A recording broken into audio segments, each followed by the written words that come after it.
Baik, Assalamualaikum warahmatullahi wabarakatuh. Alhamdulillah, wassalatu wassalamu ala rasulillah.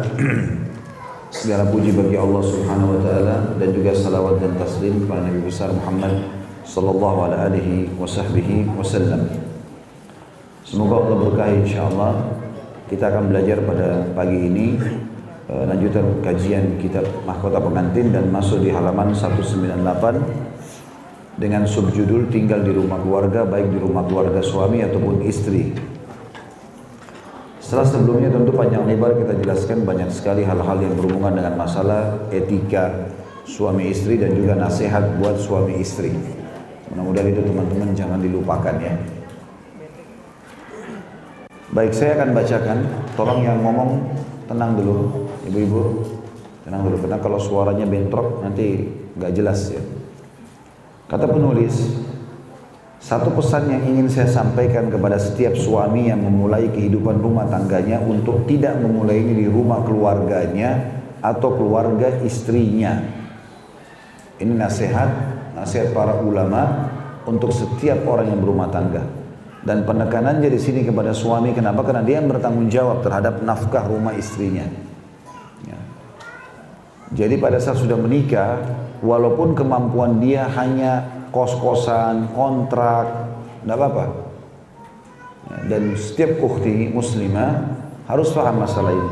Kalau sudah menerima kalimat akadnya seorang laki-laki, menerima lamarannya, maka berarti hidup ukhti sudah bergantung sama dia. Dia tinggal di mana ikut.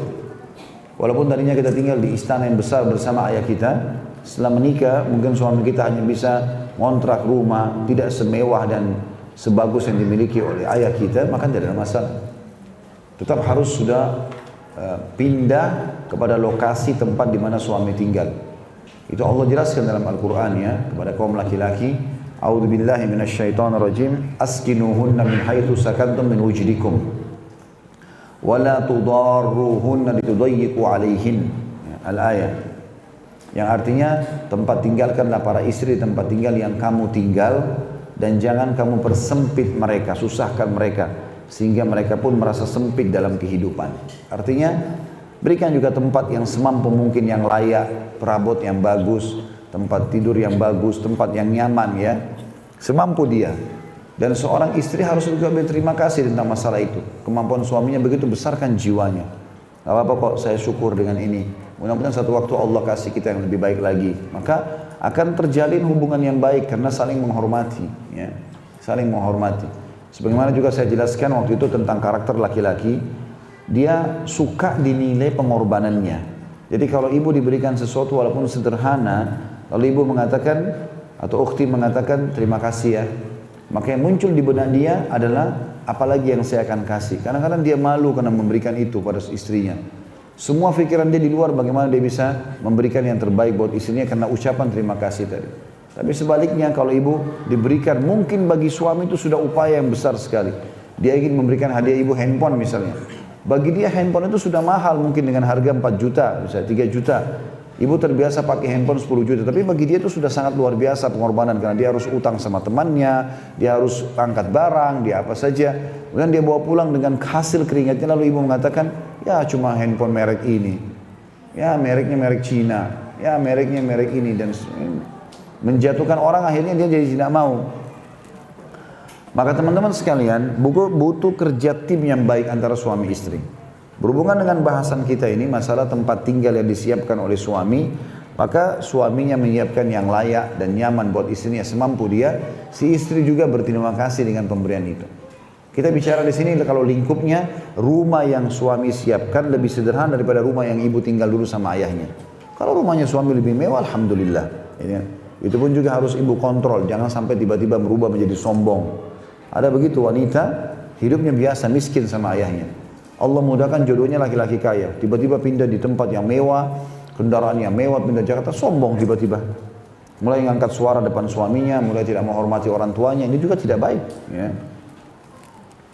Dan tempat tinggal ini adalah bentuk cinta pasangan suami istri, naungan rumah, atap yang kita pakai untuk berlindung bersama, tidur di situ bersama, kamar mandi juga digunakan bersama, gitu kan. Makan di bawah naungan atap itu tuh adalah bukti cinta pasangan suami istri. Artinya kalau masih bergantung pada naungan orang tua, berarti masih belum cinta namanya. Belum siap untuk berkorban bersama pasangan. Ya. Saya ulangi kata beliau, satu pesan yang ingin saya sampaikan kepada setiap suami yang memulai kehidupan rumah tangganya, untuk tidak memulainya di rumah keluarganya atau keluarga istrinya. Ia dan istrinya semestinya memiliki rumah sendiri, meski kecil dan sedikit perkakas. Dengan begitu, ia akan terjauh dari banyak problem yang muncul akibat di rumah keluarganya atau keluarga istrinya. Jika keluarga pengantin adalah orang-orang yang tidak memiliki pemahaman agama dan tidak berkomitmen dengan apa yang dihalalkan dan diharamkan Allah, maka suami akan menghadapi kesulitan yang berat. Apalagi jika keluarga pengantin sangat keras sikapnya. Maka suami pada saat itu tidak mampu memiliki kata-kata yang tinggi terhadap istrinya. Dan yang seperti itu sudah diketahui, artinya sudah umum di masyarakat. Banyak kasus begitu ya. Ada orang pernah menikah, kasusnya sebenarnya keadaan keluarga istrinya sederhana sekali. Dan dia sudah niat ingin pada saat menikah dia ingin memperbaiki keadaan istrinya, asal istrinya ikut. Tapi istrinya tetap ngotot mau tinggal sama ibunya atau ayahnya. Sementara si suami ini merasa terganggu sekali. Akhirnya harus antri kamar mandi. Ya. Kalau mau minta sesuatu makanan tidak enak sama mertuanya. Terganggu dengan itu. Pulang kantor harus pelan-pelan. Mungkin terganggu kalau buka pintu. Padahal sebenarnya memang membuka pintu juga pelan-pelan. Tapi kalau rumah sendiri dia tidak ragu. Buka kunci, dia langsung masuk. Assalamualaikum, kan lebih tenang daripada rumah mertuanya misalnya. Kan seperti itu. Begitu juga dengan perempuan. Pada saat dia tinggal di rumah keluarga suaminya. Mungkin dia pengen masak sesuatu malam hari, nggak enak masuk dapur. Minyak goreng punya mertuanya, panci punya mertuanya, sendok punya mertuanya, gelas punya mertuanya. Ya kalau dapat mertua yang mukmin, yang baik, memaklumi kita gitu kan. Malah kadang-kadang ada mertua yang sayang sekali sama anak mantunya, dia yang masakin, dia yang bantu, sama-sama masuk dapur, itu lain. Tapi ini jarang terjadi kasus. Yang ada malah anak mantunya pecahin gelas, itu sudah seperti terjadi kiamat. Perang besar. Padahal gelas harganya cuma 20 ribu, 30 ribu gitu kan. Atau sebaliknya, kadang-kadang juga ya si anak mantu yang begitu. Saya nggak mau pakai gelas ibumu, saya nggak mau pakai ini, saya nggak mau gitu. Harus beliin sendiri. Akhirnya di dalam kamar yang kecil juga paksa ada dapur. Nggak mungkin. Yang dikira sombong. Padahal cuma karena tidak enak sama mertua dan banyak problem yang terjadi. Kalau orang masih satu tempat tinggal. Ya, bagi laki-laki problem yang paling besar di sini adalah dia tidak bisa mendidik istrinya menjadi seorang istri. Susah selama masih sama ibunya. Karena ibunya akan berperilaku seperti waktu dia masih tinggal sama-sama. Otomatis akan menyiapkan ini, menyiapkan itu. Sampai kadang-kadang ada orang yang sudah menikah karena dimanjanya sama ibunya sampai kaos kaki, jilbabnya semua masih ibunya yang siapkan. Kan tidak mungkin. Apalagi berhubungan maaf dengan pakaian-pakaian dalam suami. Gak layaklah ibunya ibu yang pegang itu. Semestinya dia yang lakukan, dia yang bersihkan. Karena itu hal-hal yang sangat sensitif. Kalau umum, mungkin spray, mungkin yang lain, mungkin digabung, mungkin lah masih. Tapi yang seperti ini harusnya diperhatikan. Kata beliau, saya ulangi di sini, apalagi jika keluarga pengantin sangat keras sikapnya, maka suami pada saat itu tidak mampu memiliki kata-kata yang tinggi terhadap istrinya. Maksudnya tidak bisa mengaturnya. Karena dalam syariat dia harus bisa memimpin. Jadi bukan kata-kata tinggi sini terjemahannya adalah kalimat kasar bukan ya, tapi memimpin. Dan yang seperti itu sudah diketahui. Demikian pula jika keluarganya seperti itu, maka tidak ada bedanya. Jika salah seorang dari mereka berkomitmen dengan syariat Allah, halal dan haramnya, maka suami juga akan mengalami kesulitan saat masuk dan keluarnya, bahkan saat duduk bersama keluarganya. Dan ia akan mendapati kesulitan yang besar karena hal itu. Jika keluarganya seperti itu, ya, artinya kalau keadaannya bergabung, maka tidak ada bedanya. Apalagi jika ia memiliki saudara yang keluar masuk sebagaimana sudah dikenal. Ya, kalau saya laki-laki misalnya numpang, naudzubillah, jangan sampai numpang di rumah mertua. Kemudian dia punya anak-anak laki-laki juga, ada ipar saya laki-laki, maka saya keluar masuk rumah itu nggak nyaman juga. Karena ada laki-laki yang lain dan seperti tidak punya wewenang, tidak punya kedudukan. Sama juga dengan istri, kalau dia tinggal di rumah mertuanya, kemudian mertuanya punya anak-anak perempuan, jadi seperti terjadi persaingan nantinya dengan ipar-ipar ini, itu yang terjadi. Karena itu, kata beliau, saya menyampaikan nasihat kepada setiap suami agar memiliki rumah tersendiri, meskipun sempit dan sedikit perkakas. Namun itu jauh lebih baik baginya daripada pernikahannya di rumah keluarganya atau keluarga istrinya. Jadi dua belah pihak ya. Tidak di keluarganya suami, enggak di keluarganya istri. Artinya, tidak si suami numpang dengan mertuanya, enggak juga istri numpang dengan mertuanya. Ada pertanyaan kecil sini, bolehkah laki-laki berbohong pada istrinya? Ini karena banyak sering terjadi dalam rumah tangga ya. Jawaban beliau umum dulu, ya boleh. Laki-laki boleh berbohong pada istrinya untuk memperbaiki hubungan dan melanggengkan pergaulan di antara keduanya. Digaris bawahi poin ini. Jadi bukan bohong, berdusta, melakukan maksiat, bukan. Tapi dia di sini maksudnya adalah bagaimana dia melanggengkan hubungan di antara keduanya. Kalau misalnya istrinya sudah mandi, sudah pakai baju bagus gitu kan, menurut istrinya sudah bagus, tapi suaminya nggak suka. Lalu dia tampil depan suami, lalu dia mengatakan bagus nggak? Pasal suami bilang nggak, jelek. Nggak mungkin. Oh iya bagus ini. Suka nggak? Suka. Padahal dia nggak suka. Tapi melanggengkan hubungan gimana? Masalah itu ya, di poin itu. Bukan orang selingkuh kemudian dia bohong, nggak boleh, maksiat kepada Allah SWT, bukan itu. Tapi yang dimaksud seperti itu. Sama juga sebaliknya, mungkin ibu suaminya tanya, mungkin suaminya biasa saja, tapi suaminya kurang percaya diri, lalu dia mengatakan, menurut kamu saya ganteng nggak sih? Misal. Tapi ibu tahu dia tidak ganteng. Oh iya ganteng, bahkan paling ganteng di dunia. Bohong. Banyaknya orang lebih ganteng dari dia. Ada bahasa-bahasa itu ya. Kamu laki-laki paling ganteng di dunia. Kamu perempuan paling cantik di dunia. Mana paling cantik ini? Masih banyak orang yang lebih daripada dia. Tapi ini bahasa-bahasa masuk dalam tanda kutip ada kebohongan, tapi untuk melanggengkan hubungan. Sebatas itu. Kata beliau misalnya, suami mengatakan kepadanya, kamu adalah wanita tercantik yang pernah aku lihat. Meskipun kurang kecantikannya. Misalnya, kamu begini dan begitu, aku berjanji akan memenuhi permintaanmu ini dan itu. Jika Allah memberikan kemudahan untuknya, maka ia akan memberikan permintaan itu. Itu semua ia lakukan dengan maksud untuk melanggengkan cinta dan pergaulan di antara keduanya. Tapi tentu di sini digarisbawahi juga ya, kalau janji itu harus ditepati ya. Makanya teman-teman kalau janji selalu mengatakan insya Allah. Ya. Baik, tolong masain saya makanan ini ya, insya Allah saya masain besok, mudah-mudahan saya tidak lupa ya. Jadi kita janji iya, tapi kalau kita lupa pun kita lepas dari masalah hukuman. Ibu misalnya pesan sama suaminya, tolong ya kalau pulang beliin saya bunga ini dan itu. Baiklah insya Allah, saya tidak lupa ya. Dan ingat teman-teman, dalam mekanisme lapangan, dalam rutinitas sehari-hari, masalah teknis, saya sudah selalu ulang-ulangi kalimat ini. Maafkan, mudahkan. Ibu pesan sesuatu, beliin saya ini ya. Terus dia pulang, kita sudah tunggu nih. Mana pesanan saya? Oh subhanallah saya lupa. Udah nggak apa-apa besok ya. Nah, itu baru bagus. Tuh pesanan saya dilupa, pasti ada perempuan lain. Pasti begini dan begitu. Kalau saudara kamu dahulukan, kalau ibu kamu dahulukan. Berantemlah gara-gara itu. Padahal sama saja sebenarnya tujuannya, kita marah atau tidak marah, tujuannya supaya itu dipenuhi kan gitu. Daripada kita marah, terus dia nggak mau beliin besoknya. Lebih baik kita baik-baik. Udahlah nggak apa-apa insya Allah. Karena Allah kita bilang nggak apa-apa. Manusia biasa lupa. Besok ya, mudah-mudahan nggak lupa. Ya, begitulah. Suami juga pulang ke rumah pengen masak. Masakan terus istrinya rupanya lupa masak atau makanan habis dimakan anak-anak. Dia pulang, mana masakannya? Oh subhanallah lupa tadi. Saya rencana sudah mau panasin, saya rencana mau masak lagi nasi tapi lupa. Ya udah nggak apa-apa. Yang ada aja. Atau perlu sama-sama lah di dapur ngobrol-ngobrol sambil buat nasi. Kan jadi nyaman. Mudahkan saja kalau masalah teknis begitu ya.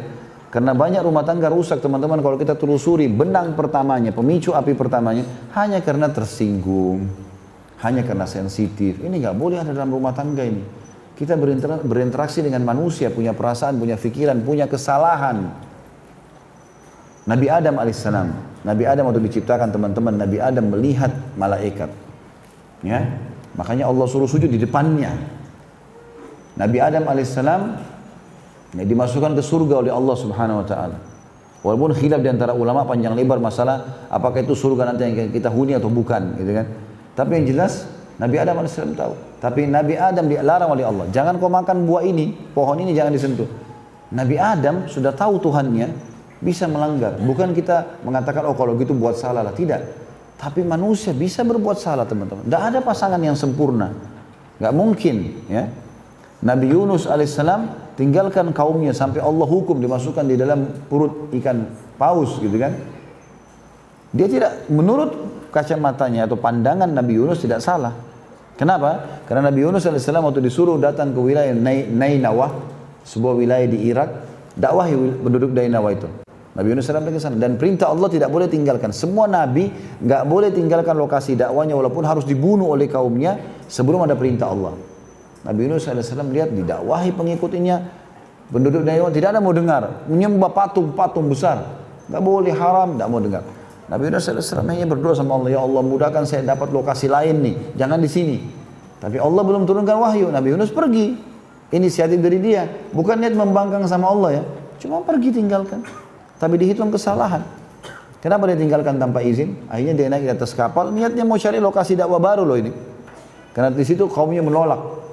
Maka yang terjadi, Allah subhanahu wa ta'ala buat ombak besar menghantam kapal tersebut, dan pada saat kapal lagi sudah mau tenggelam, kata kaptennya, kapten kapal ini nggak bisa, harus ada barang-barang dibuang. Dibuang semua barang-barang, masih berat. Harus ada manusia yang dibuang. Lalu mereka mengundilah nama-nama. Al-Quran menceritakan masalah itu, gitu kan? Kalau Nabi Yunus ini disebutkan dalam Al-Quran, nama lainnya Dhannun, julukannya. Maka dia pun diundi-undi, keluar namanya Nabi Yunus AS. Orang-orang di kapal pertama bilang, oh, ini Nabi Allah nggak mungkin salah. Kita acak lagi, kalau nama yang lain keluar kita buang di laut. Sampai 2-3 kali ternyata Nabi Yunus kalah terus. Nabi Yunus mengatakan akhirnya saya memang berbuat salah. Mungkin ini hukuman dari Allah. Dia berdiri di pinggiran kapal, baru mau loncat, ikan paus buka mulutnya, telan dia. Kata Allah SWT apa? Kalau bukan dia termasuk orang yang berzikir kepada Allah, maksudnya dia memohon ampun, ya, maka dia akan tinggal di perut ikan tersebut sampai hari kiamat. Ya. Banyak orang melakukan kesalahan-kesalahan. Jadi manusia itu bisa berbuat salah. Bukan kita benarkan kesalahannya. Salah tetap namanya salah. Tetapi manusia bisa buat salah. Jangan teman-teman berpikir kalau saya berumah tangga berarti saya mau pasangan yang sempurna tidak pernah buat salah. Nggak mungkin. Manusiawi orang buat salah. Tetapi yang benar adalah orang buat salah itu bukan karena disengaja kemudian dia minta maaf. Kita juga yang benar kita memaafkan. Dan setiap kali ada masalah teman-teman, buka lembaran baru. Udah kita punya masalah nih, selesai urusannya pada saat itu. Udah saling memaafkan, tutup dah lembarannya. Sekarang buka lembaran baru. Seperti kita orang baru nikah, bukan lagi yang lalu-lalu. Gak usah sebut dulu begini, dulu begitu, itu gak usah. Dulu ini sudah selesai. Kata Nabi SAW, at-taubat tajubu ma qablaha, taubat membersihkan semua masa lalu. Itu sudah selesai maksudnya. Karena kita nikah sama manusia, itu penting untuk digarisbawahi. Imam Muslim berkata, rahimahullah, meriwayatkan dari Ummu Kalthum, ia mengatakan, aku tidak pernah mendengar Rasulullah SAW memberikan keringanan sedikit pun dari berdusta kecuali dalam 3 perkara. Seseorang mengatakan sesuatu yang dimaksudkan untuk mendamaikan, seseorang mengatakan sesuatu dalam peperangan atau siasat perang, dan suami berbicara atau berbohong kepada istrinya atau istri berbicara kepada suaminya. Ya. Jadi di sini hadis ini sebenarnya menjelaskan tentang masalah bohong yang dibolehkan, mendamaikan 2 orang yang sedang bertengkar. Misal A sama B lagi bertengkar. Kita mau perbaikin, ini masalahnya besar kalau dibiarkan. Maka kita datang kepada si A. Menurut saya, si B sudah merasa bersalah, tapi karena dia lebih tua dia nggak mau mulai. Padahal sebenarnya si B nggak bicara apa-apa sama kita. Kita datang kepada si B mengatakan bahwasanya si A ya, juga merasa bersalah. Tapi karena dia lebih muda, dia nggak tahu harus mulai bagaimana. Kemudian bertemulah mereka saling menyangka kalau ya satu sama yang lain sudah merasa bersalah, maka mereka jadi baik hubungannya. Seperti itulah. Yang kedua adalah orang yang mengatakan atau orang yang mengatur siasat perang. Ya. Kalau ada orang Islam ditangkap oleh musuh, ditawan, lalu ditanya berapa jumlah pasukan Muslim, jumlahnya misalnya 500, dia bilang 5.000. Siasat perang, maka itu tidak ada masalah. Dan yang ketiga tadi ini berbicaranya suami istri, tapi dalam hal pujian, melanggengkan hubungan, ya. Jadi bukan kedudukan-kedudukan yang banyak difahami oleh sebagian orang. Karena semua rumah tangganya kebohongan-kebohongan yang salah. Kata beliau, jika demikian, bolehkah istri berbohong kepada suaminya? Jawabannya, untuk menunjukkan cintanya kepada suaminya boleh. Sebagaimana dibolehkan bagi laki-laki. Misal, ia mengatakan kepada suaminya, kamu adalah laki-laki paling tampan yang pernah aku lihat. meskipun wajahnya kurang tampan. Misal, istri tidak boleh bermaksiat kepada Allah lalu mengkhianati suaminya. Kita berlindung kepada Allah darinya.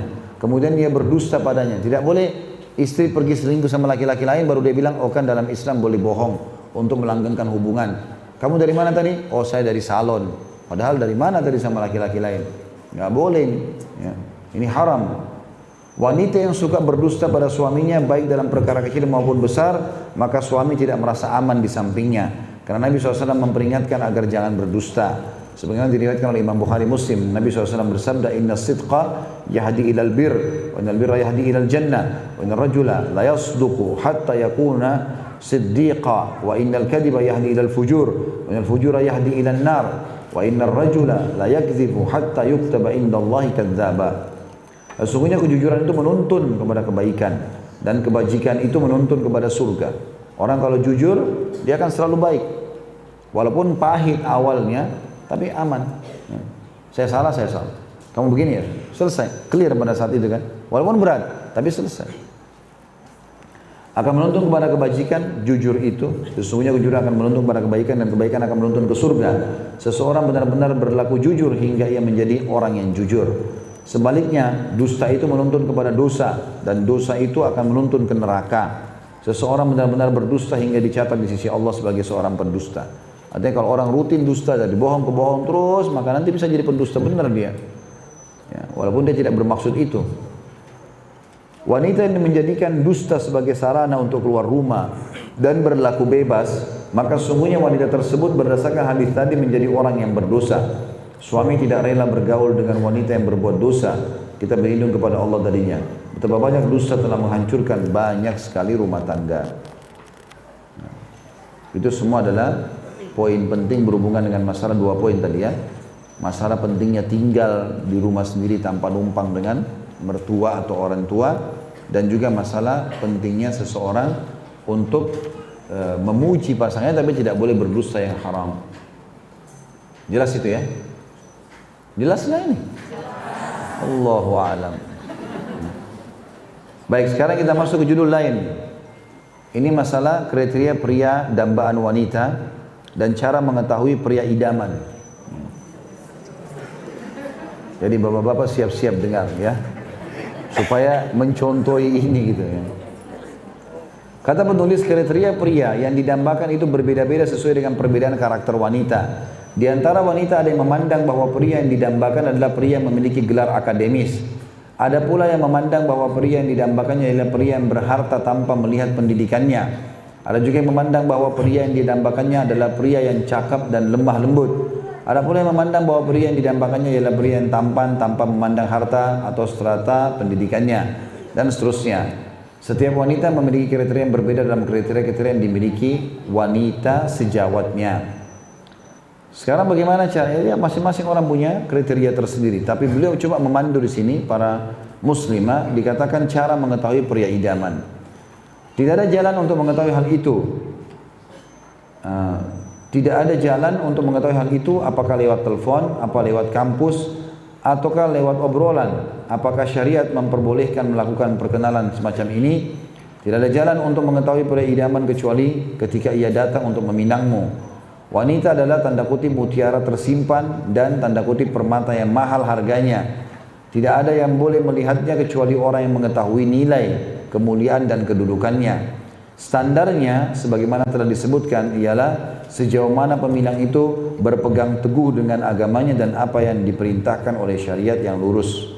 Artinya gini, untuk mengetahui pria idaman, sama nanti mengetahui juga wanita idaman ya.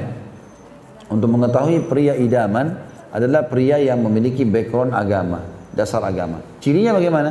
Jadi kalau bicara sama kita, memang dia melihat sepintas. Nazar itu kan melihat adalah bagian daripada agama. Dia lihat ada sesuatu yang dia tertarik, mungkin warna kulitnya, paras wajahnya, dia sempat lihat, dia tertarik. Maka dia ungkapkan keseriusan untuk menikah. Bukan mengajak jalan berdua, khalwat, bukan melakukan maksiat-maksiat, tidak. Menunjukkan keseriusan. Masalah nanti mengenal lebih jauh, masalah fisika, interaksi yang lain, ini caranya setelah menikah. Jadi kalau bahasa saya pacaran itu setelah menikah, bukan sebelum menikah. Jadi kita bisa menikmati pasangan tersebut nanti kalau sudah menikah. Secara umum kita sudah lihat paras wajah dan telapak tangan sudah jadi simbolnya. Kenali keluarganya, kita sudah tahu bagaimana umumnya keluarganya dan kita tahu lingkungannya. Tanya dia kerja di mana, apa pendapatannya dari mana, kalau dia liburan dia kemana. 3 hal ini sudah dipegang, selesai. Lihat sesuatu yang menarik dari fisiknya, Nabi SAW mengatakan lihatlah sesuatu yang menarik dari calon pasanganmu. Dan patokannya adalah wajah dan telapak tangan umumnya. Kemudian yang kedua kenali keluarganya, dari keluarga ibu turun nanti karakter-karakter keturunan kita. Dan dari keluarga ayah pasangan kita akan turun fisik. Kemudian yang ketiga kenali lingkungannya. Ya. Itu sudah cukup tentunya. Maka agamanya, dan kalau ada seorang laki-laki pada saat dia menawarkan diri mau menikah, saya mau menikah, saya tertarik ini, atau saya suka sama kamu, lalu kemudian ditanya misal balik ya, lalu apa langkahmu sekarang? Ya saya mau melamar. Ya tidak usah kaget, ukti jangan kaget begitu baru dilihat terus dia bicara masalah lamar. Itu malah tolok ukur kalau orang ini beriman. Mereka tidak mau berhubungan bebas. Gitu. Saya dapat berita banyak sekali begitu, laki-lakinya sangat soleh, perempuannya malah sengaja ngajak keluar dulu, ketemuan dulu, ini dulu, itu dulu. Akhirnya terbukalah pintu-pintu yang tidak benar. Saya sudah jelaskan juga, pernikahan adalah ibadah, mulailah dengan kebaikan-kebaikan. Jangan dimulai dengan kemaksiatan. Karena bersentuhan sebelum menikah misalnya, berciuman, berpelukan, jalan sama-sama, ini membuka pintu dosa. Sementara kita niatnya berumah tangga. Nikmati itu setelah nanti menikah. Saya tanya teman-teman saya, bagaimana cara antum menikah? Umumnya masyarakat itu menggunakan hukum syariat. Artinya dia datang, dia suka, dia sudah mau menikah nih. Dia bilang sama ibunya, saya mau menikah. Ibunya lalu mengatakan, ada pilihan 1, 2, 3, 4, 5. Ada sepupumu fulan, fulana, ada anak tetangga fulana. Waktu mereka kecil sering main sama-sama misalnya, tahu. Nah ini orang-orang yang pernah main waktu kecil. Dia tahu dari situ, kemudian dia mau, baiklah saya mau menikah. Maka yang paling pertama adalah didatangin. Ya. Didatanginlah rumahnya, kemudian mulai nadar syar'i. Masalah nanti ke depannya, jalan sama-sama, interaksi biologis atau ciuman, pelukan, ini nanti setelah menikah. Yang penting sekarang secara umum pembukaan ta'arufnya sudah ada dulu. Karena kita kalau menikah, saya juga titik beratkan beberapa kali kalimat ini. Selama kita menikah teman-teman, selama kita status suami sini laki-laki dan ibu-ibu sebagai status istri, selama kita menikah sampai kita meninggal itu masa-masa ta'aruf terus. Jangan heran 10 tahun sudah nikah, lalu istri kita atau suami kita yang lagi lewat di satu depan restoran, oh ini tempat favorit saya makan dulu, saya suka makanannya. Kita baru tahu setelah 10 tahun, kok bisa? Mungkin dia lupa, kita nggak pernah lewat di situ. Ada sepupunya datang baru dikenali, ini sepupu saya, kok saya baru tahu? Ya, orang manusiawi. Karena itulah konsep ta'arufnya masih berjalan. Jadi ta'aruf yang dilakukan di awal sebelum nikah dengan biografi pribadi, foto pribadi, itu pembukaan. Bukan itu namanya ta'aruf itu. Ta'aruf yang sebenarnya nanti interaksi biologis, punya anak, mengenali karakter-karakter, keterampilan-keterampilan pasangan. Nah itu baru orang berta'aruf sebenarnya. Ya. Kata beliau betapa banyak pria yang membuat wanita terpedaya dengan pakaiannya, bicaranya yang bagus, dan kata-kata yang manis seperti madu, baik di telepon, di kampus maupun karena ia tetangganya. Namun begitu setelah pernikahan ternyata ia bak fata morgana di padang pasir yang tidak ada wujudnya.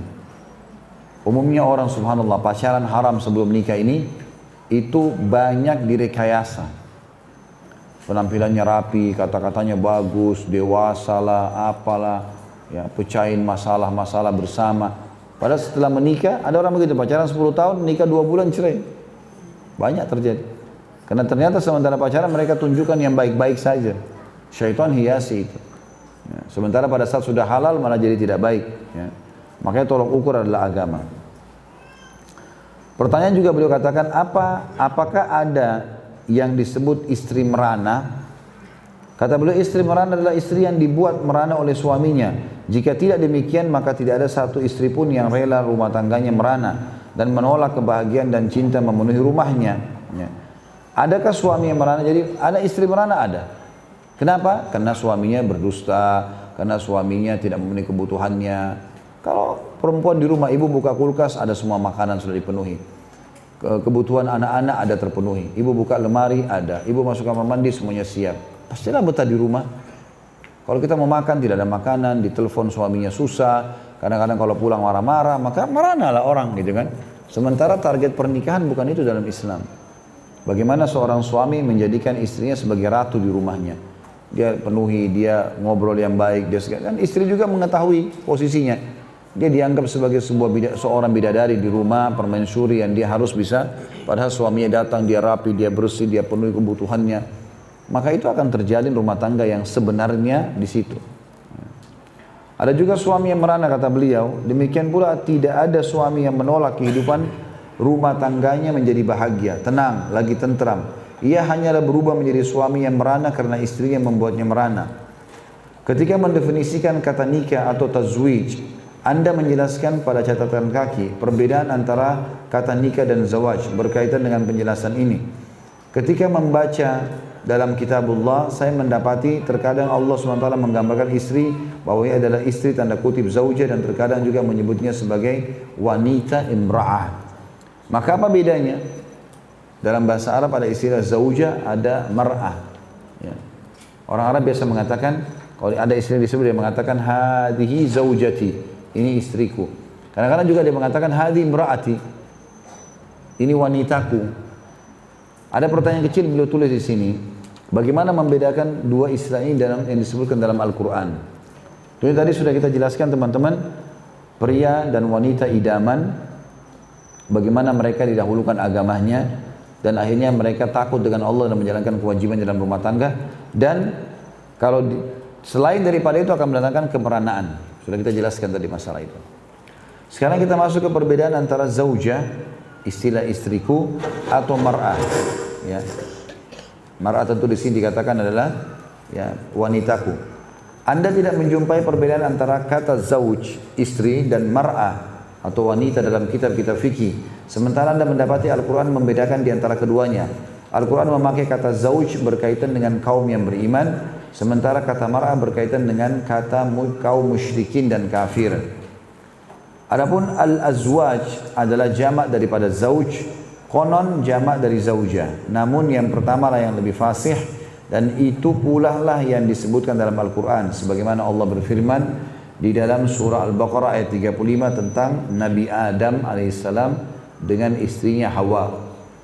A'udzu billahi minasyaitonir rajim. Ya Adam uskun anta wa zawjukal jannah. Hai Adam, diamilah oleh kamu dan istrimu surga itu. Ya. Ini juga istilah teman-teman baik dipakai ya. Jadi boleh kita mengatakan selain kata suamiku atau istriku, kita mengatakan kalau ibu-ibu bilang suaminya zauji. Ya. Misalnya mengatakan zauji sebentar lagi datang, ya itu kata panggilan yang baik sebenarnya. Atau suami mengatakan zaujati, ya kalau perempuan pakai ta, sebagaimana disebutkan dalam ayat ini. Kemudian dalam surah ayat yang lain tentunya surah Al-Anbiya, tadi itu surah Al-Baqarah 35, sekarang Al-Anbiya ayat 90 tentang Nabi Zakaria alaihissalam. Allah berfirman, a'udzubillahi minasyaitonir rajim, wa aslahna lahu zaujah. Dan kami jadikan istrinya dapat mengandung. Sudah pernah kita ceritakan Nabi Zakaria alaihissalam ya. Dia 100 tahun, 70 tahun menikah, baru dikarunia anak. Padahal istrinya orang mandul. Dia nikah umur 30 tahun, istrinya 20 tahun. Kemudian dia terus berdoa sama Allah, dikasih anak dari istri yang mandul ini. Allah terus biarkan dia berdoa sampai 70 tahun. Sampai umur dia 100 tahun baru Allah kabulkan. Itu sudah pernah kita bacakan kisahnya di dalam awal-awal surah Maryam. Tapi pada saat istrinya sudah 90 tahun, dia 100 tahun, dan Allah kabulkan doanya sebagai tanda-tanda kebesaran buat manusia, Allah bilang wa aslahna lahu zaujah. Dan kami perbaiki keadaan istrinya dengan cara dia hamil. Ya. Adapun kedua berasal dari pernyataan Ibnu Abbas radhiyallahu anhu mengenai Aisyah radhiyallahu anha, innaha zaujatu nabiyyikum fid dunya wal akhirah. Sesungguhnya ia adalah istri Nabi kalian di dunia dan di akhirat. Jadi Ibnu Abbas berkata tentang kedudukan Ummul Mukminin Aisyah radhiyallahu anha. Al-Farasdaq mengatakan, ini salah satu penyair, sesungguhnya orang yang berusaha untuk merusak istriku laksana orang yang sedang menuju singa buas yang untuk menjadi mangsanya. Jadi di sini maksudnya dia menggunakan istilah zauj. Tapi di sini kan sudah langsung terjemahan ya.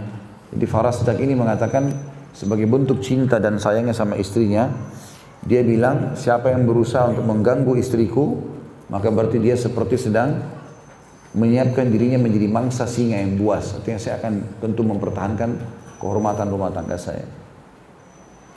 Adapun zauj, bentuk jamaknya adalah zaujat. Padahal ini hanyalah jamak dari zaujah. Jika tidak, maka jamak zauj adalah azwaj. Allah SWT berfirman dalam surah Yasin ayat 56, A'udzubillahi minasyaitonir rajim. Hum wa azwajuhum fi dilalin 'alal araiki muttaqi'un. Mereka dan istri-istri mereka berada dalam tempat yang teduh, bertelekan di atas dipan-dipan. Ada penggunaan kalimat azwaj. Juga dalam surah Az-Zukhruf ayat 70 Allah berfirman, A'udzubillahi minasyaitonir rajim. Udkhulul jannata antum wa azwajukum tuhbarun. Masuklah kamu dalam surga, kamu dan istri-istri kamu digembirakan. Ada penggunaan kata azwaj. Al-Quran mengabarkan tentang orang-orang beriman dengan kata zauj, baik dalam bentuk tunggal maupun jamak, seperti telah disebutkan. Allah juga berfirman, A'udzubillahi minasyaitonirrajim, surah Al-Ahzab ayat 6, An-nabiyyu awla bil mu'minina min anfusihim wa azwajuhu ummahatuhum. Nabi itu hendaklah lebih utama bagi orang-orang mukmin daripada mereka sendiri. Nabi itu hendaklah lebih diutamakan, sebenarnya terjemahnya ya, bagi orang-orang mukmin dari diri mereka sendiri, dan istri-istri Nabi adalah ibu-ibu mereka. Di sini Allah SWT mengatakan wa azwajuhu ummahatuhum, dan istri-istri Nabi digunakan istilah azwaj ya. Ummahatuhum. Juga dalam surah Al-Ahzab ayat 59 Allah berfirman, A'udzubillahi minasyaitonirrajim. Ya ayyuhan nabiyyu qul li azwajik. Surah Al-Ahzab 59. Hai Nabi, katakanlah kepada istri-istrimu. Azwajik, zauj, azwaj ini digunakan. Tadi sudah saya bilang dianjurkan juga menggunakan nama itu, istilah ini. Bilang zaujati atau kalau untuk istri, dan kalau untuk suami zauji. Sementara menggunakan kalimat imraati, tentu ini yang dijelaskan oleh beliau karena istilah bahasa Arab ya. Cuma ini terjemahan sekarang.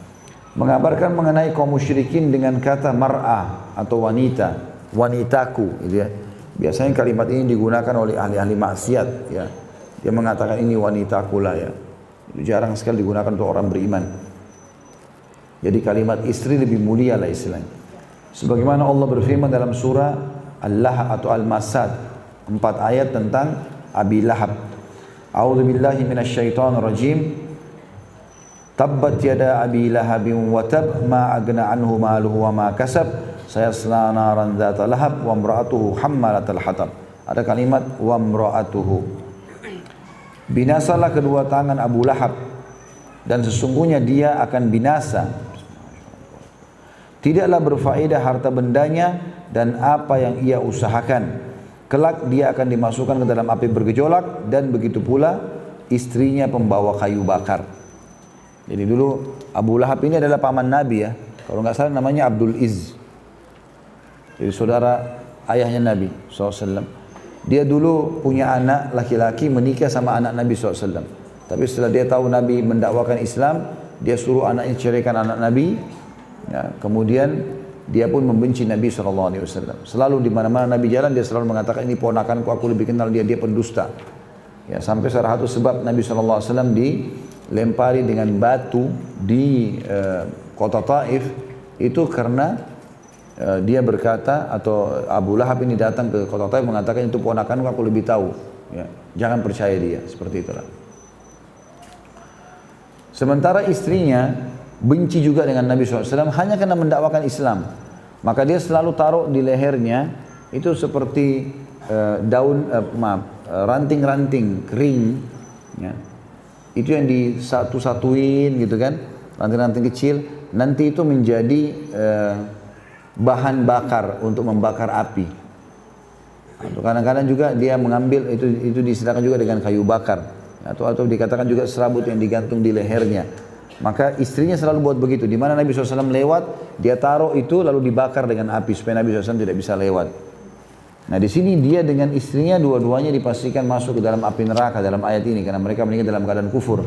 Tapi Allah SWT menggunakan di sini untuk menyebutkan dan istrinya Abu Lahab, Allah nggak bilang zaujah, Allah bilang imra'ah. Lihat nggak? Hah? Lihat nggak ini? Faham nggak? Allahu a'lam. Jadi maksudnya lebih baik seseorang dia nggak usah bilang hadhi imra'ati, ini istriku, tapi dia pakai istilah imra'ah. Imra'ah itu kayak wanita, ini wanitaku. Jadi lebih banyak itu digunakan oleh Allah SWT dalam Al-Quran justru untuk orang-orang yang kufur. Ya, tapi kalau dia mengatakan ini istriku dengan menggunakan istilah zauja, maka itu lebih tepat. Juga dalam surah Tahrim ayat 10 Allah berfirman, a'udzubillahi minasyaitonir rajim, daraballahu mathalan lil ladzina kafaru imra'ata nuhin wa imra'ata lut. Allah membuat istri Nuh dan istri Lut sebagai perumpamaan bagi orang-orang kafir. Karena dua istrinya Nabi ini tidak masuk Islam, tidak mengikuti suaminya, dan pada saat tenggelam pengikut Nabi Nuh, istrinya Nabi Lut juga ikut. Pada saat dihukum kaumnya Nabi Lut karena homoseksual, istrinya juga ikut dihukum oleh Allah karena dia malah dukung itu. Karena keduanya adalah wanita musyrikah, maka keduanya disebut dengan mar'ah. Allah Azza wa Jalla berfirman mengenai Fir'aun, wa daraballahu mathalan lil ladzina amanu imra'ata fir'aun. Dan Allah membuat perumpamaan bagi orang-orang yang beriman, istrinya Fir'aun. Di sini sebenarnya istri Fir'aun namanya Asia. Asia ini beriman kepada Allah dan meninggal dalam keadaan mati syahid, dibunuh oleh Fir'aun. Gitu kan? Tapi di sini karena Fir'aun suaminya dia tidak baik, maka Allah SWT juga menggunakan kata imra'ah. Ya, sama digunakan itu. Karena Fir'aun adalah laki-laki musyrik, sedangkan istrinya adalah wanita mukminah, maka Allah tidak menyebutnya dengan zauj atau pasangan yang baik atau halal buat dia. Juga Allah SWT berfirman tentang Nabi Adam AS, ya Adam uskun anta wa zawjukal jannah, hai Adam tinggallah kamu dengan zaujmu itu, istrimu dalam surga. Juga disebutkan tentang Nabi kita Muhammad SAW, inna ahlalna laka, ya, maksudnya kami telah menghalalkan bagimu. Di sini itu ada kalimat zauja, tapi di sini ayatnya tidak ditulis oleh penerbit, cuma disukupkan dengan inna auhayna laka, inna ahlalna laka. Juga Allah SWT berfirman tentang kaum mukminin, walahum fiha azwajum mutahharah, dan azwaj di sini ya, dan di dalam surga mereka akan mendapatkan istri-istri yang suci. Segolongan ulama diantaranya As-Suhaili dan selainnya berpendapat Allah tidak menyebut mereka sebagai istri karena mereka bukan istri bagi laki-laki mereka di akhirat kelak. Karena pernikahan adalah pakaian syar'i dan ini merupakan perkara agama, maka Allah melucuti wanita kafir dari pakaian tersebut sebagaimana Allah melucuti istri Nuh dan istri Nuh darinya. Kemudian As-Suhaili mengukakan juga yang semisal dengannya, yaitu perkataan Zakaria alaihissalam, wa kanat imraati akhira, sedangkan istriku adalah wanita yang mandul. Dan firman Allah SWT tentang Ibrahim alaihissalam, fa aqbalat imraatu fi sarrah, lalu istrinya Ibrahim datang memekik atau tercengang. Surah Az-Zariyat ayat 29. Jadi maksudnya paragraf ini teman-teman, paragraf segolongan ulama diantaranya As-Suhaili, kemudian di bawahnya lagi ada paragraf kemudian As-Suhaili, ini menjelaskan ada juga kalimat imra'ah yang tadinya istilahnya si wanitaku ini, itu digunakan juga untuk orang mukmin seperti kasus Nabi Zakaria itu bilang kepada Allah, ya Allah wa imra'ati akhirah, imra'aku ini ya dia mandul. Juga di Ibrahim alaihissalam dikatakan fa aqbalat imra'atuhu fi sarrah, dan datanglah imra'anya, wanitanya dalam keadaan tercengang waktu Sarah alaihissalam ditawarkan oleh atau dijanjikan oleh para malaikat, janji dari Allah dia akan hamil Ishak. Maka jawabannya adalah penyebutan wanita atau mar'ah pada ayat-ayat tersebut lebih tepat karena terdapat dalam yang menyebutkan kehamilan dan melahirkan. Penyebutan wanita itu lebih tepat karena sifat kewanitaan itu berkonsekuensi pada kehamilan dan melahirkan, bukan dari aspek bahwa ia adalah seorang istri. Artinya di sini digunakan kata imra'ah oleh Nabi Zakaria alaihissalam dan Nabi Ibrahim alaihissalam di sini bukan karena kasus ini adalah mukmin atau bukan mukmin, tapi di sini lebih digunakan dalam bahasa Arab istilah imra'ah ini khusus di dua ayat ini itu karena akan ada kehamilan. Kasusnya bukan karena dibahas istrinya, tapi dibahas masalah kehamilannya. Penulis juga berkata, mohon maaf memang di buku ini begini ya, ada beberapa seperti kita pernah lewatin beberapa lembar yang lalu, ada beberapa hal yang kadang-kadang penulis masuk merincikan panjang lebar yang mungkin tanda kutip kita tidak membutuhkannya kalau di Indonesia. Tetapi memang begitu tulisan, maka kita harus membacanya. Penulis berkata, walaupun ada yang mengatakan rahasia disebutkannya kaum mukminin dan istri mereka dengan kata azwaj, kata ini memberi kesan persamaan, sejenis dan sebanding. Sebagaimana bisa difahami itu bisa juga atau sebagaimana bisa difahami dari kata itu sendiri. Sebab az-zawjani atau az-zawjani adalah dua hal yang serupa, sebanding dengan atau sama. Di antaranya Allah SWT, uhsyurul ladina zalamu wa azwajuhum. Kepada malaikat dikatakan pada hari kiamat, kumpulkanlah orang-orang yang zalim bersama dengan teman sejawat mereka atau istri-istri mereka. Umar bin Khattab mengatakan, azwajuhum ialah serupa dan semisal dengan mereka. Hal ini juga dikatakan oleh Imam Ahmad, di antaranya firman Allah SWT, wa idan nufusu zuwijat, dan apabila ruh-ruh dipertemukan dalam tubuh. Ya, surah At-Takwir ayat 7. Yakni tiap-tiap bentuk disamakan dengan bentuknya dalam hal kenikmatan dan azab. Umar bin Khattab berkata tentang ayat ini, orang soleh bersama orang-orang soleh di surga dan orang-orang durhaka bersama dengan orang-orang durhaka. Dikatakan oleh Hasan, Qatadah dan mayoritas ulama. Sampai sini saya jelaskan dulu. Beliau datangkan lagi dua ayat. Ini masalah retorika bahasa Arab ya. Surah Saffat ayat 22 dan surah Takwir ayat 7. Di atas tadi ya. Kalau dalam surah Saffat bunyinya uhsyurul ladina zalamu wa azwajahum. Kalimat azwajum digaris bawahi. Kepada malaikat dikatakan kumpulkanlah orang-orang zalim itu bersama dengan azwaj. Tadi dijelaskan sebelumnya zauj hanya untuk orang-orang beriman. Kok di sini bisa dikatakan bahwasanya orang-orang ahli neraka nanti, orang zalim masuk neraka bersama dengan azwajnya. Berarti digunakan juga untuk orang-orang yang zalim. Begitu juga dalam surat Takwir, wa idan nufusu zuwijat, dan pada saat ruh-ruh itu dipertemukan dengan tubuh, disediakan juga istilah zauj di sini. Maka jawabannya kata beliau adalah dalam retorika bahasa Arab, azwaj juga walaupun dia umumnya dipakai untuk istri yang baik, ya, yang soleha, tapi dia juga bisa dipakai kalau memang dalam retorika bahasa Arab dia sama, artinya si suami kafir, si istri juga kafir, maka bisa dipakai azwaj untuk persamaan kedudukan saja. Kalau mereka sama-sama orang kafir, itu salah satu retorika bahasa Arab. Tapi umumnya digunakan justru untuk ya, yang baik atau wanita mukminah. Kata beliau, konon kaum mukminin akan dinikahkan dengan bidadari dan orang-orang kafir dinikahkan dengan syaitan. Ini merujuk pada pendapat yang pertama. Ini tentu pendapat ya. Kalau yang umum dinukil oleh para ulama, memang orang mukmin akan nikah dengan para bidadari. Tapi kalau orang-orang kafir dinikahkan dengan syaitan, ini Allahu a'lam.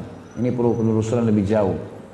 Karena yang kita ketahui di neraka itu tidak ada lagi namanya pernikahan, memang siksaan, gitu kan. Beda dengan surga, memang melalui proses ya, disatukan oleh Allah SWT dengan para istrinya, ada bidadari di sana, kemudian ada biologis, ada banyak fasilitas, maka berbeda. Jadi untuk kalimat di sini dikatakan dan orang-orang kafir dinikahkan dengan syaitan, ini butuh digaris bawah dan butuh penjelasan lebih jauh. Cuma saya tidak menelusuri itu ke sana ya, karena bagi saya ini tidak penting bagi kita. Orang kafir mau nikah sama siapa, di akhirat terserah dia. Dia masuk neraka, ya masuk neraka gitu kan. Yang penting bagi kita adalah orang-orang beriman. Allah juga berfirman, beliau angkat juga masih masalah yang sama sebenarnya. Al-An'am 143, A'udzubillahi minasyaitonirrajim, thamaniyata azwaj. Ya, 8 binatang yang berpasang-pasangan. Ini menguatkan pendapat yang beliau bilang salah satu retorika bahasa Arab. Kalimat azwaj bisa juga digunakan kalau memang sama kedudukannya. Walaupun dia umumnya dipakai untuk yang istri yang solehah. Terbukti Allah mengatakan tentang hewan-hewan, dikatakan thamaniyata azwaj. Jadi 8 binatang yang berpasang-pasangan. Kemudian Allah SWT juga menafsirkan dalam surah Al-An'am 144, A'udzubillahi minasyaitonirrajim wa minal ibili itsnaini wa minal bakari itsnain. Dan sepasang dari unta dan sepasang juga dari lembu. Ya, di sini digunakan pasangan antara hewan-hewan juga disilakan dengan azwaj. Allah menjadikan sepasang yaitu 2 karakter sebagai satu jenis. Yang diragukan lagi bahwa Allah telah memutus kesamaan antara kafir dan mukmin sebagaimana dia telah berfirman, A'udzubillahi minasyaitonirrajim, la yastawi ashabun nari wa ashabul jannati humul faizun. Tidak akan sama antara penghuni neraka dan penghuni surga. Penghuni surga itu adalah orang-orang yang beruntung. Al-Hasyr ayat 20. Artinya istilah-istilah ini cuma digunakan dalam retorika bahasa Arab saja, sementara memang lebih tepatnya orang kafir orang mukmin tidak akan bersatu. Ya, seperti itulah.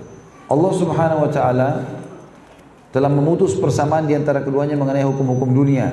Keduanya tidak boleh saling mewarisi, tidak boleh saling menikahi, dan tidak boleh pula salah satunya menjadi wali bagi orang yang lain, maksudnya orang kafir sama orang beriman.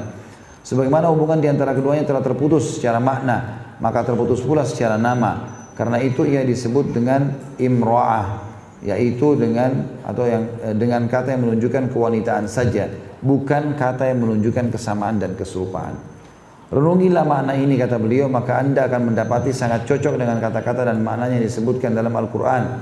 Karena itu wanita muslimah yang menjadi istri laki-laki kafir atau wanita kafir yang menjadi istri laki-laki mukmin disebut dengan kata mra'ah atau wanita, bukan zaujah atau istri, untuk merealisasikan makna tersebut. Wallahu a'lam.